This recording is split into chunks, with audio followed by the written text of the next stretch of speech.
Kwa jina naitwa Elias Masanza, ni mchumi natokea Ofisi ya Rais Tume ya Taifa ya Mipango.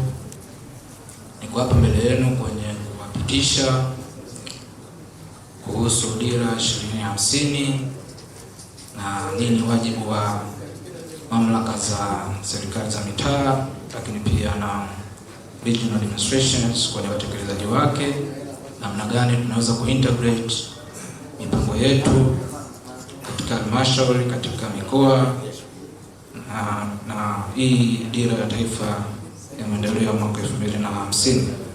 Kwa kifupi sana, dira ni nyenzo muhimu kwa maendeleo ya nchi kwa taifa lolote lile duniani. Inaonyesha mwelekeo wa nini Tanzania au taifa hilo linataka kuelekea katika kipindi kinachokuja, aidha miaka 20, miaka 25, wengine wanakuwa na dira mpaka miaka 100. Dira 2050 ina lengo kubwa la kuifanya taifa letu kuwa taifa jumuishi lenye ustawi, haki na linalojitegemea ifikapo 2050. Dira hii imejengwa kwenye msingi mkuu ambao msingi ya utawala, amani, usalama na utulivu, na imejengwa kwenye nguzo kuu 3 ambazo ndizo zinajenga basis sasa ya namna tutakavyo strive au tutakavyo enda mbele kwenye kufikia hii dhima kubwa ya kusema kwamba Tanzania ifikapo 2050 ndio taifa jumuishi lenye ustawi na haki na linalojitegemea. Kwa nguzo kuu ya kwanza ni uchumi imara, jumuishi na shindani. Nguzo kuu ya pili ni uwezo wa watu na maendeleo ya jamii, na nguzo ya 3 ni masuala ya mazingira, kuweza kuona namna gani pamoja na kwamba tunakuwa tunaendelea kwa kipindi cha miaka 25 ijayo, lakini tunaendelea kulinda mazingira yetu na kufanya kuwa ya kuwa stahimilivu na tuweze kuwa resilient kwenye mabadiliko yoyote yanayotokea ya hali ya hewa.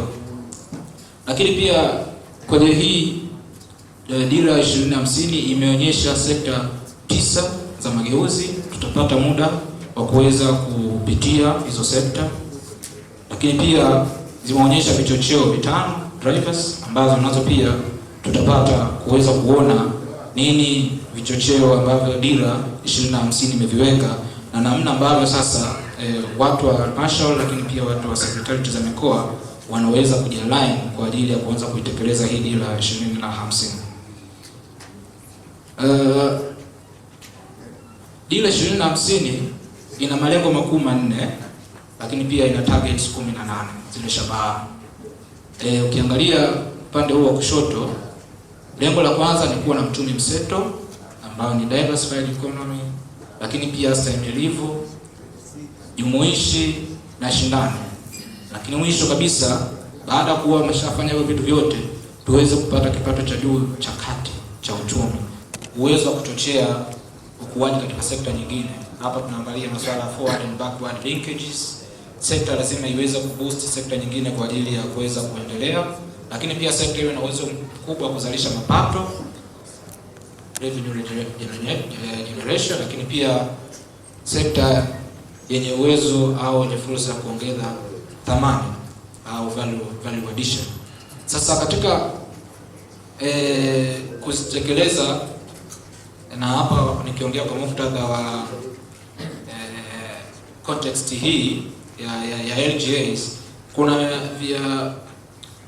tuna nyenzo mbalimbali ambazo zimeshatengenezwa sasa hivi, na kama mnavyofahamu kwamba baada ya dira kutengenezwa ikafuata kutengenezwa long term perspective plan ambao ni mpango elekezi wa muda mrefu ambao unatafsiri sasa yale maono ambayo tumeweka katika dira kuweza kuweka katika actuality yake.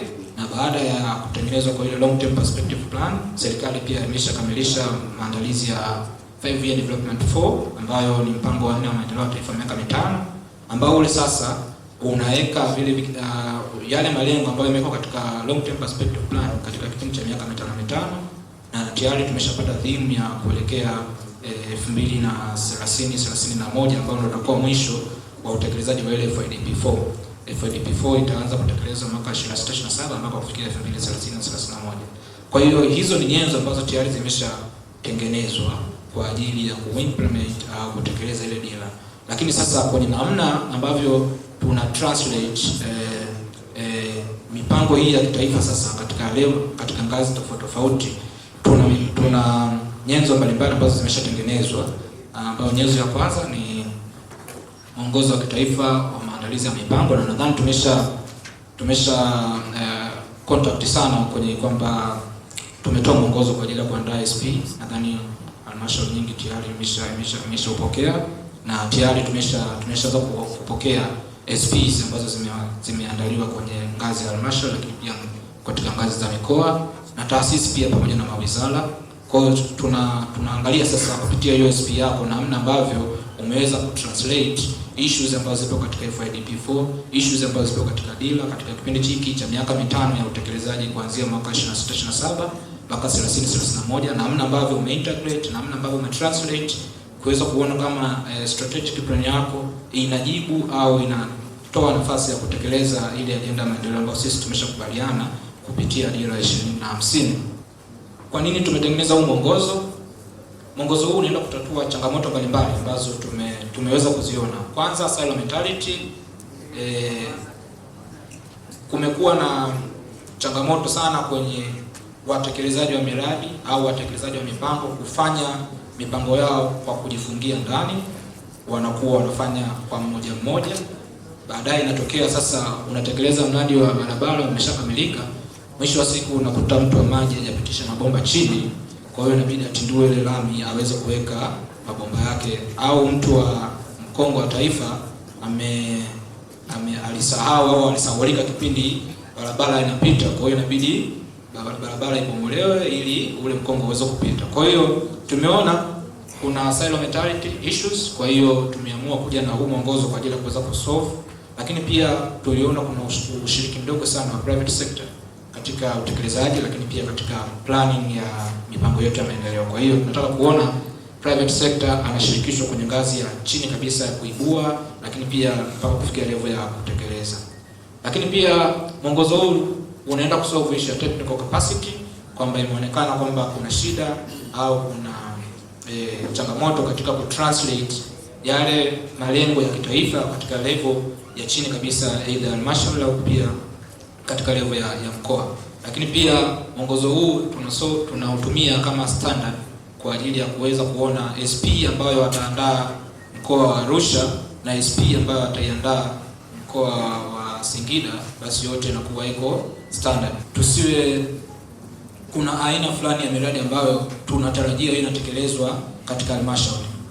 Na ukiangalia nature ile miradi mingi waga ni midogo, ambayo nadhani kuelekea 2050 sasa hii thinking inabidi ibadilike, kuona halmashauri inatekeleza miradi ambayo ni mikubwa, ambayo kwa kutumia own source au kwa kutumia end source ambazo zinaweza kukubalika. Tuone modality tofauti tofauti za kutekeleza miradi, lakini thinking ni kwamba tusiendelee kutekeleza ile miradi ambayo inaonekana ni midogo, tuweze kuona uwezo wa halmashauri unaongezeka kwenye kutekeleza miradi mikubwa, ili kuweza kuchochea au kuwa na nafasi kwenye utekelezaji wa ajenda ya maendeleo ya kitaifa.